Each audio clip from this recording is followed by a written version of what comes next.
There's a thin line between coaching and therapy, and Mm, I feel like this is where it shows up the most because the way that I see the difference is therapy attempts to work with those old wounds mm, and help the person reintegrate the wounded parts that happened, got exiled in the past. While as a coach, I look at how that old formed pattern influences their present life, present moment, and future, mhm. and what is helpful to them, knowing that they have this pattern that formed in childhood. What would be most helpful for them to shift so that the present moment and future unfolded in a way that would be more fulfilling for them or bring Yeah. them more joy? We don't Mm, go into the past wounds. We may no. notice that something is influencing their present, but I usually refer them to therapy if I notice that there's something that needs to be worked through on that level in the Yeah. past. Yeah.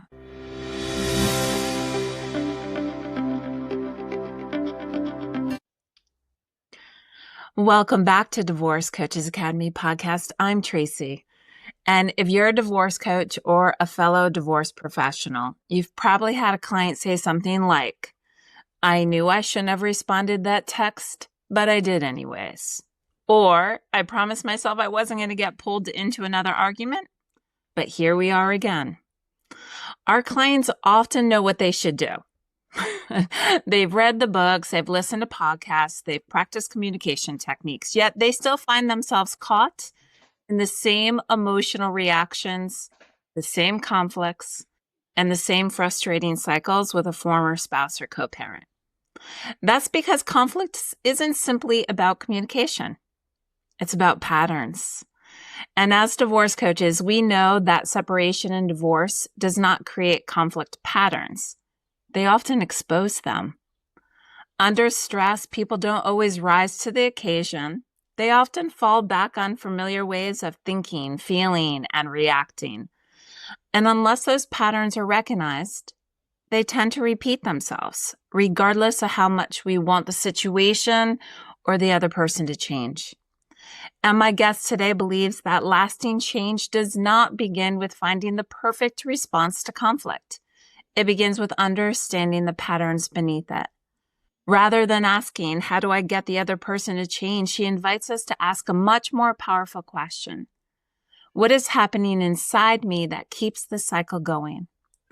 That shift in perspective is at the heart of her new book, Repatterned, and it's exactly why I wanted to have her join us today. So with that, I'm delighted to welcome a fellow colleague, Masha Rusanov, a conflict expert, mediator, DCA certified ADR divorce coach, and the author of the new book, Repatterned. Masha holds a master's degree in negotiation, conflict resolution, and peace building, and works with individuals and organizations navigating conflict and high-stakes relationship dynamics. Before transitioning into conflict resolution and divorce coaching, Masha spent more than 2 decades in the technology industry, including leadership roles at Google and Intuit. Today, her work centers on helping people recognize the unconscious patterns that shape how they engage in conflict and teaching practical ways to respond differently through her Exhale, Explore, Engage framework. Masha, I want to welcome you to the DCA podcast. It is absolutely wonderful to have you here. Thank you so much, Tracy, for the warm welcome. It's great to be here. And congratulations on the book. I'm so happy for you. So Thanks. with that, can we start there? I'd love Yeah. with what inspired you to write Repatterned, and was there anybody you wrote it for? Hmm. Mm, the listener. You know, it kind of came about organically through time, but the first moment I remember was when my first husband and I were about to have the conversation, Mm, and I knew that he's gonna bring up the fact that our relationship wasn't working and that we're gonna go there. mm, And my reaction was, uh-oh, what do? I better run, I better hide, I better do something to make this situation disappear and avoid it. Mm, But then instead, I caught myself in that and I stayed in the conversation. And I mm, think that moment, um, it didn't compute back then into this full-fledged framework that I have described in the book, but that was the beginning of it.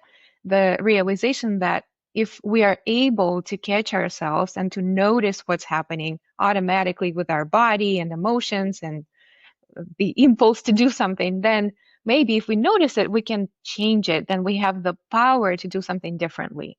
yeah. And that eventually evolved into a framework as I watched conflicts unfold, especially the ones that repeated on the same pattern. Mm, And yeah, that's yeah. how it started. Well, and I love that, right? That place of awareness, but I was also hearing something else, right? In that awareness or sort of this grounding for yourself. Listen, it doesn't take much to jump on Amazon or look up and do some research. There are countless books on communication Mhm. management, right? What conversation did you hope Repatterned would start that wasn't being already spoken to or addressed in current context and available resources? You're right. There's so many books on communication. There's nonviolent communication and what to do differently in conflict, but most of them don't address the fact that to be able to change anything, communication or not, you first need to create space for that change to be able to happen. Yeah. And that's what I was hoping to inspire people to do, to first become aware of the fact that there are processes that are driving us, many of them automatic and inherited and coming from way back when. And once we notice that, then we get the power to do something differently. And then we can apply all those communication principles and skills and frameworks once we have the chance to do that. Yeah, I love that. And, one of the central ideas throughout your work is repatterning. So, can you explain what you mean by repatterning? hmm Yeah, so like I was describing with my ex-husband, how my reaction and initial impulse was to run away and to hide.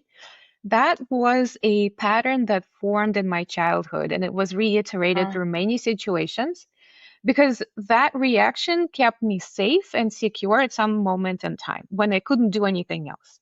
yeah. And for me, it stems back to my daycare days with kind of crazy yelling teachers at daycare. And the safest thing to do was to hide under the blanket or under furniture or somewhere, just become really unnoticeable. And Mm, that kept me loved by the teachers and safe, and mm, I was fine. And then at mm, school, similarly, if you didn't stand out, the teachers liked you if you were a good student and so on, and if you were quiet. And so that pattern formed for me. My nervous system remembered that when there's danger or mm, perceived danger, even if it's not real danger, when yeah. the danger is perceived, the safest response would be to run away, to hide, to basically get under cover.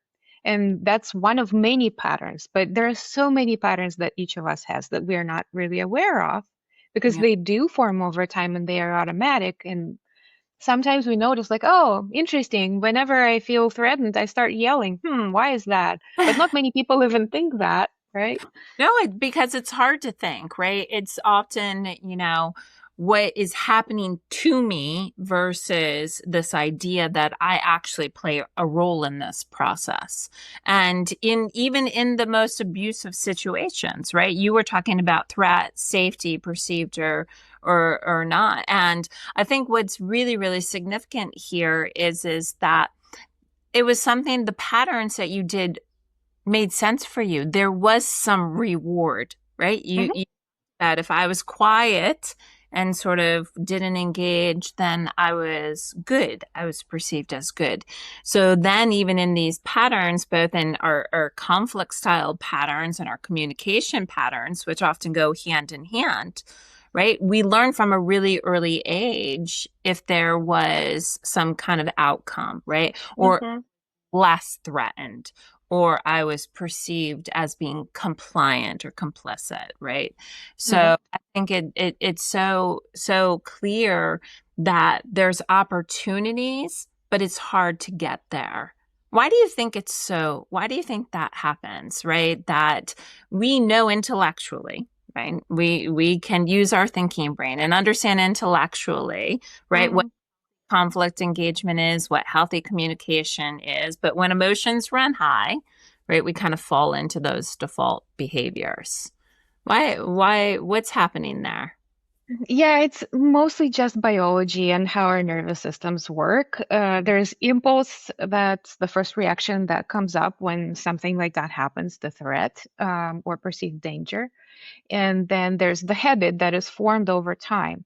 And neural pathways that are formed, which essentially is the habit, are just like little pathways that get stepped on over and over and over again. So they become stronger and wider. And that's the easy way forward, Yeah, right? If there's a freeway where that you can go right there yeah. to your the thing that has worked for you in the past, that's where you're gonna go. It's Mm, really hard to think or to choose differently because our nervous system knows that this way has worked and has brought us to safety before. yeah. But the thing is, when we're children, we don't have access to Mm, the same tools, the same empowerment, I guess, hmm. as when we are adults, right? If there's an adult yelling at a child, the child can't really do much except for maybe just sit quietly and wait for it to end. Hmm. Um, but when we grow up as an adult, we do have access to different options. But because this highway pattern is so strong, we just keep going down the same path because Yeah, that's what we know is safe. absolutely. Absolutely.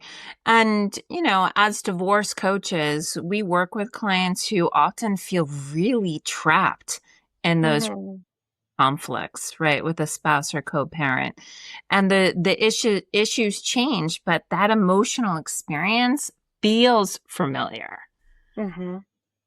So why do conflict patterns become so difficult to break during separation and divorce, right? We just kind of talked about this idea of children and not having the tools or the resources. Adults maybe having access to those tools and resources, but there's familiarity and Hmm. to get from if this is what my desired outcome is in the past, this has worked for me. How do you think that shows up in people getting sort of caught in these conflict patterns and struggling to break them? Hmm. A few ways. So during separation, our old wounds are triggered. Mm, Our soon-to-be ex or spouse gets right in that place where we felt that danger as a child, oftentimes. mm, And it's so hard to stay an adult when you're put over and over into that child state where it felt so dangerous. And it's also very familiar. mm, And our brains, fortunately or not, choose familiar over uncertainty, mhm. right? So when you're thinking like, oh, I really think I should leave, but then what would that look like? I don't know. Maybe I don't have access to resources. Maybe I don't have a job or haven't worked for 10 years. What if I can't afford it? And so on. So many questions. And the uncertainty of that overpowers oftentimes the fear that we have. So we choose to stay with the familiar because at least we know how to respond. Yes, we get triggered, and yes, we step on the same, uh, pattern, I guess. But at least we know what that's like. We know what to expect. Yeah. And also, there's oftentimes a reward because once you go through a fight, through a conflict, then, especially in high conflict situations, the high conflict spouse might say, "Oh, I'm so sorry," and apologize, and they love you again, and you feel so good because it gives you so much dopamine. And you're like, Yeah. "Yeah, this is what I live for," and he's gonna change, and we start believing they're gonna change, and then we hope, and then it repeats, and that's why Yeah. it's hard to get out of it. Yeah. Yeah.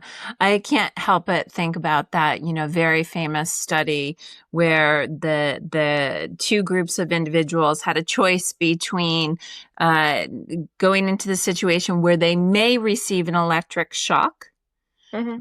is knowing that they're going to get an electric shock. And the majority of people chose the fact that they were going to go in and choose to know that they were going to get electric shock because that felt more comfortable than perhaps they weren't. It wasn't guaranteed that they were going to get shocked, but there was uncertainty. Exactly. Always choose certainty, even if it is painful, even if they know that they're going to expose themselves. If I know it's coming, I can prepare myself. And I think that other side of that you spoke just so beautifully about is that also that reward, right? That the audacity of hope that things may be different after that pattern or that familiar pattern. So one of the things that I appreciate about your work is that you just don't explain why these patterns exist, right? You kind of offer practical frameworks for interrupting them. So can you kind of walk us through exhale, explore, engage, kind of what does each step represent? And how does it support people from sort of reacting automatically to responding intentionally? So exhale is the first step, and it's meant to ground you in the moment, in the body, to enable you to create a pause for yourself so that you would be able to notice whatever is going on and then have a different choice. So exhale really Yeah. is a long exhale because it helps your nervous system to calm down. Mm-hmm. And if you're starting to get triggered or activated, or you're in the middle of a conflict, you always have access to your breath. And Yeah. that's the simplest way to just ground, to center. You take the long exhale, and that opens this door for a pause so that then you can go into the next step, which is explore. And explore is really to get curious over judgment, right? Because in conflict, we tend to think like, oh, he's so wrong or she's so wrong. We're so right. And, they should be doing this. They shouldn't be saying that. There's a Yeah. lot of judgment happening of the other person and Lot of of ourselves. yes. And so with explore, instead of that, we go into the curiosity. What is this really about? What is happening to me right now? What do I actually want to do? And the first thing that comes up is your impulse. That's your habit. That's your pattern, right? I Mm-hmm. want to hide. And once you notice that, then you can go into the third step, which is engage, which is a more conscious way of deciding what you want to do next rather than your habitual response. You Mm. can think about the opposite of what you normally do as a starting point. So if you want to run and hide, maybe the opposite could be stay and show up or say something. And then you notice what it feels like in your body when you think of doing that, when you kind of try on this other way of doing things. And it may Mm-hmm. not feel good, it may feel more tense, more scary, or you actually might notice that maybe it relaxes you and it does feel right because our body is so wise and connected to our mind and emotions. And once we listen to it a little bit more, we will know the best choice for us that will lead to the outcome that is the best for us in that situation. Yeah, wonderful. So, some really kind of applicable, easy to do steps. But where do you think people struggle the most? The exhale, the explore, the engage. Where do you think is the stumbling block for a lot of people? It's the first step, really, because when we are already activated, when our nervous system is already triggered, it's really hard to remember to even breathe. Mm-hmm. But it's also a habit that you can form. And if you practice exhaling, not when you're triggered, but just a few times throughout the day, just think like, okay, I'm gonna notice what's going on with me. Maybe set an alarm even to train your nervous system to pause and notice and to take that exhale. That's gonna get you into the habit of doing that automatically eventually. And then Yeah, it's easier to do it when you're triggered or activated. And yeah, then from there, you can go into the other steps. yeah.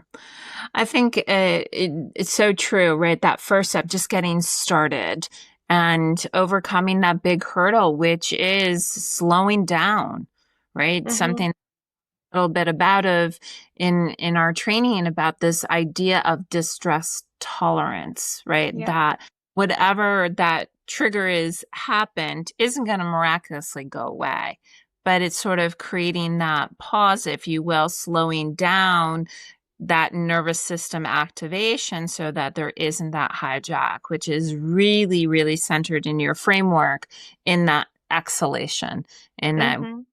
out and sort of connecting with ourselves internally. So, what step do you think creates the biggest breakthrough then? If that that exhale is the hardest hurdle to start, right? To get that piece going.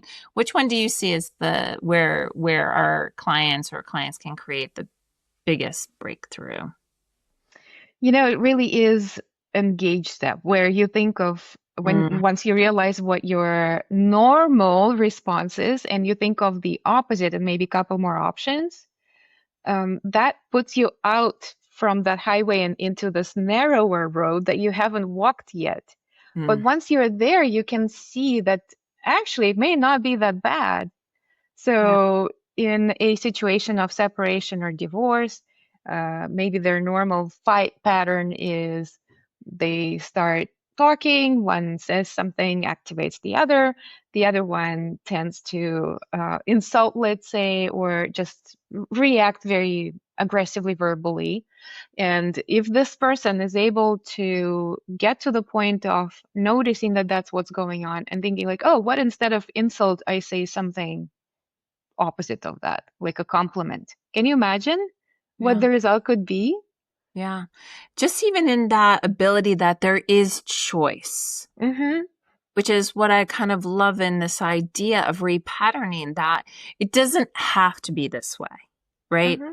That there is choice, there is option, and they may not be perfect, right? But they're creating opportunities to see if I engage differently, does it elicit a different outcome rather than continuing in those same pattern cycles, right? What we love to talk about is that conflict dance where the parties then end up always in the same place with often regret or frustration or anger or resentment or sadness. I mean, we can go through all of the, Mm-hmm. but so the possibility in that engagement to say, okay, if I did choose a different path and looking at that outcome, there is then reward too, because there's advancement in the fact that I saw beyond what I've only ever known or what I've done. Exactly.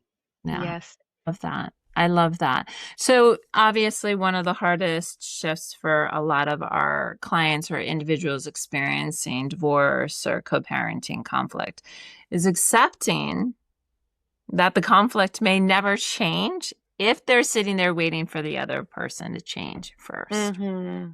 We often hear things like if they would just stop sending those messages, right? Or if they would finally communicate differently, if they would only understand my perspective.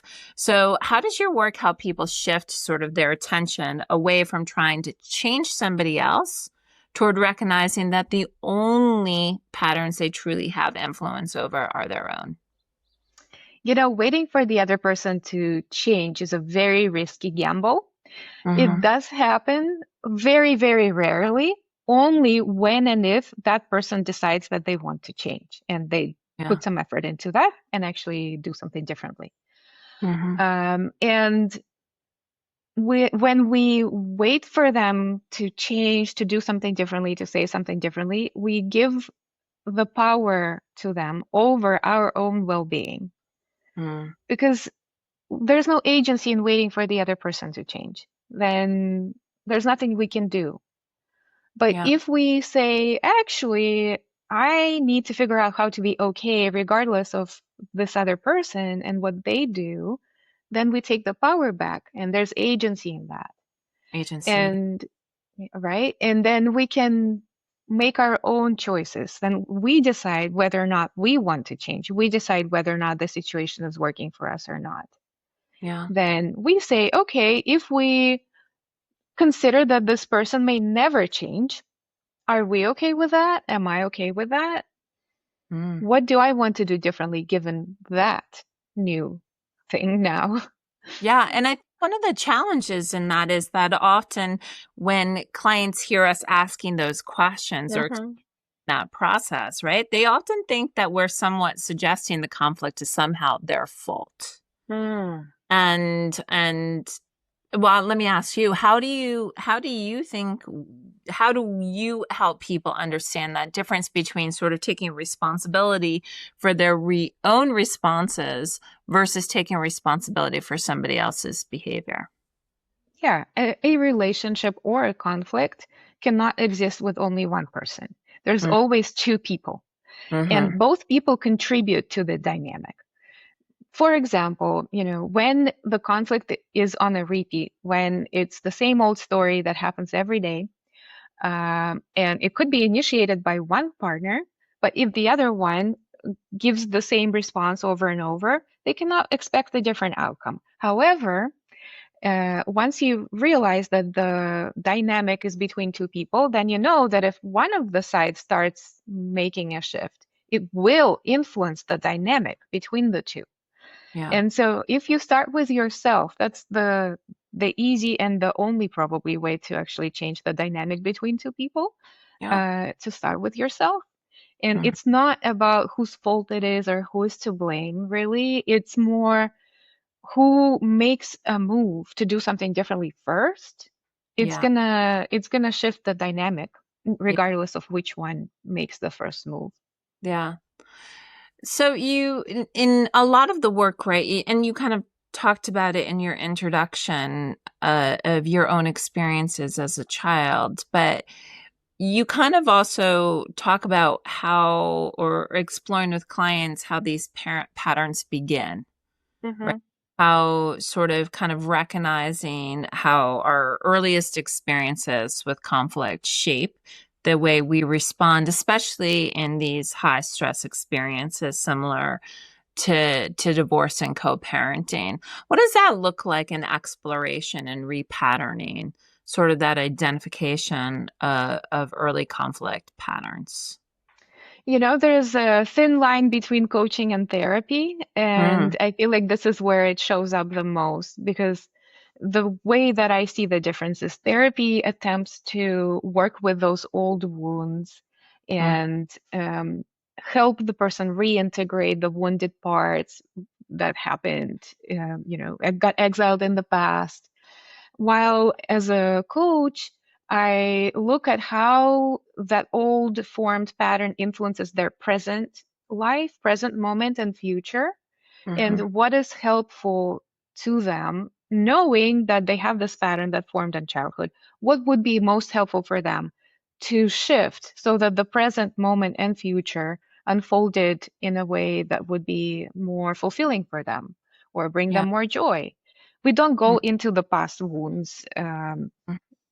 We may Yeah. notice that something is influencing their present, but I usually refer them to therapy if I notice that there's something that needs to be worked through on that level in the Yeah. past. Yeah, I love you being able to distinguish that because I do think that there is an opportunity that is not about trying to heal past wounds, but also still being able to look at how those patterns may have shaped in their process, right? How they Hmm. present them, continue to present themselves, and to be able to look future focused on how those patterns are influencing future behavior, and then what are the choices and being able to do that. So I always will say that yes, we don't engage in a therapeutic process or look to heal past wounds, but engagement in those experiences is very telling in terms of what the client may be willing to do to change that direction moving forward. That's So right. I think really, really significant. Because many of our listeners are obviously divorce coaches, as this is Divorce Coaches Academy, I'd love to bring this back to the coaching practice, right? So we just talked about this. Our role is in therapy. It's not fixing people, helping clients increase that awareness to build capacity for healthier engagement, right? From your perspective, what role do you see divorce coaches in really helping clients sort of recognize those recurring conflict patterns while remaining firmly within our scope?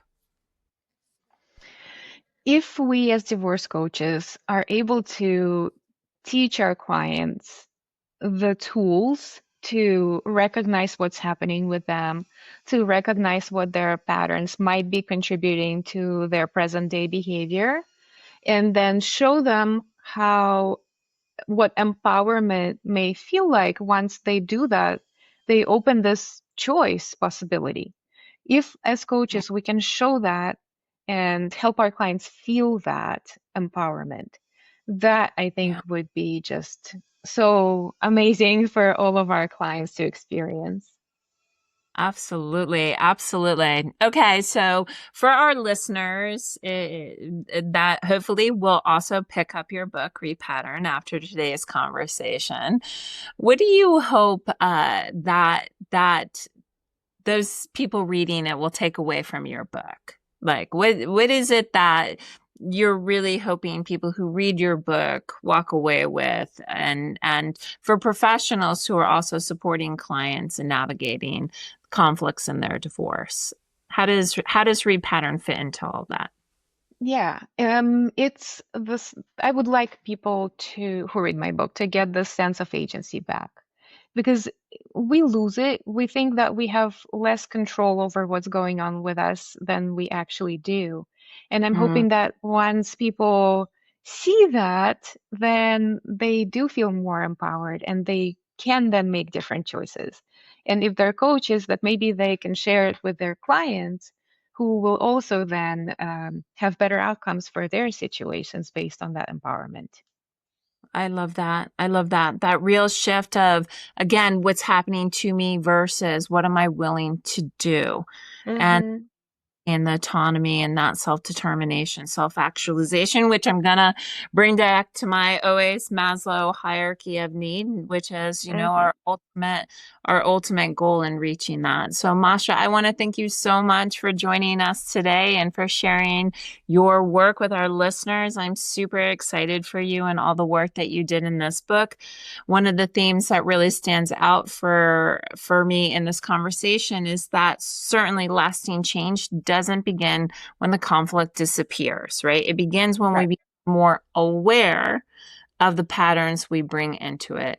And as divorce coaches, we absolutely spend a great deal of time helping clients understand that they can't control somebody else's behavior, but they can learn to recognize their own nervous system engagements, automatic responses, to be able to interrupt those patterns and choose a different way of engaging to repattern. And that's where growth happens. That's where capacity is built. And ultimately, that's where lasting change is. And I think Repatterned gives professionals a valuable framework for understanding conflict beyond this mere communication strategies and reminds us that beneath every interaction is a pattern. And once we can recognize that pattern, we have an opportunity to change it. So, Masha, thank you again for being here. It has been a pleasure having you on the DCA podcast. Thank you so much, Tracy.